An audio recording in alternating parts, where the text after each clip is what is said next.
ഈശോമിശിഹായ്ക്ക് സ്തുതിയായിരിക്കട്ടെ. മറിയമാകട്ടെ ഇതെല്ലാം ഹൃദയത്തിൽ സംഗ്രഹിച്ച് ഗാഠമായി ചിന്തിച്ചുകൊണ്ടിരുന്നു. മറിയമാകട്ടെ ഇതെല്ലാം ഹൃദയത്തിൽ സംഗ്രഹിച്ച് ഗാഠമായി ചിന്തിച്ചുകൊണ്ടിരുന്നു. പരിശുദ്ധ അമ്മ, പ്രിയപ്പെട്ടവരെ, നമുക്കൊരു മാതൃകയാണ്.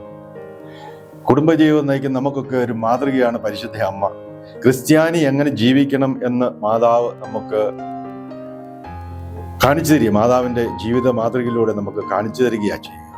ഈ പരിശുദ്ധ അമ്മ നമുക്കെല്ലാവർക്കും മാതൃകയാണ്. അമ്മ നമുക്കൊരു മാധ്യസ്ഥയാണ്, നമുക്കൊരു മാതൃകയാണ്.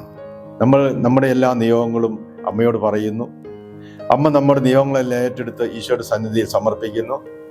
ഈശോ നമ്മുടെ നിയോഗങ്ങൾ സാധിച്ചു തരുന്നു.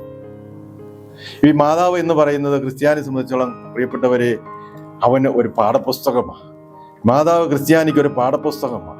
ക്രിസ്ത്യാനി എങ്ങനെ ജീവിക്കണമെന്ന് ആകുലതയോടെ കഴിയുമ്പോൾ എടുത്ത് വായിക്കേണ്ട പുസ്തകമാണ് പരിശുദ്ധ അമ്മ. അമ്മയുടെ സംസാരം ദൈവത്തോട് മാത്രമായിരുന്നു. അമ്മയുടെ സംസാരം കൂടുതലും ദൈവത്തോട് മാത്രമായിരുന്നു. പരിശുദ്ധ അമ്മ നമ്മെ പഠിപ്പിക്കുന്ന കാര്യം, നമ്മുടെയൊക്കെ സംസാരം പരിശുദ്ധ അമ്മയെപ്പോലെ ദൈവത്തോടായിരിക്കണമെന്നാണ് പരിശുദ്ധ അമ്മ നമ്മെ പഠിപ്പിക്കുക. സുവിശേഷത്തിൽ അമ്മ വളരെ കുറച്ച് മാത്രമേ സംസാരിക്കുന്നതായിട്ട് പറയുന്നുള്ളൂ. അമ്മയെല്ലാം ഹൃദയത്തിൽ സംഗ്രഹിച്ചു. പ്രിയപ്പെട്ടവരെ, ദൈവത്തോടായിരിക്കട്ടെ നമ്മുടെ സംസാരം. ദൈവത്തോട് നമ്മൾ സംസാരിച്ചുകൊണ്ടിരിക്കുക. ഈ ഭൂമിയിൽ ഒരു പരാതിയും പരിഭവവും ഇല്ലാതെ അപ്പോൾ നമുക്ക് ജീവിക്കാൻ സാധിക്കും. ദൈവത്തോട് നമ്മൾ സംസാരിക്കുമ്പോൾ ഈ ഭൂമിയിൽ, ഈ ലോകത്തിൽ ഒരു പരിഭവവും പരിഭവവും പരാതിയുമില്ലാതെ നമുക്ക് ഈ ലോകത്തിൽ ജീവിക്കാൻ സാധിക്കും. എന്നാൽ നമ്മുടെ കുഴപ്പം എന്താണ്? നമ്മൾ ദൈവത്തോട് സംസാരിക്കുന്നില്ല. ദൈവത്തോട് സംസാരിക്കാതെ നമ്മുടെ സുഹൃത്തുക്കളോടും നമുക്ക് ഇഷ്ടപ്പെട്ടവരോടും ലോകത്തിലുള്ളവരോടും ഒക്കെ നമ്മൾ സംസാരിച്ചു കൊണ്ടിരിക്കുകയാണ്.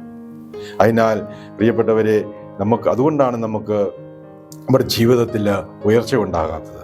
നമുക്ക് പരിശ്രമിക്കാം. നമ്മുടെ ഇനിയുള്ള സംസാരം ദൈവത്തോട് മാത്രമായിരിക്കട്ടെ.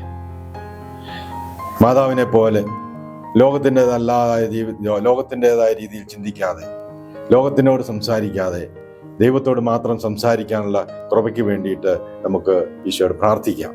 ഈശോ എല്ലാവരെയും സമൃദ്ധമായിട്ട് അനുഗ്രഹിക്കും.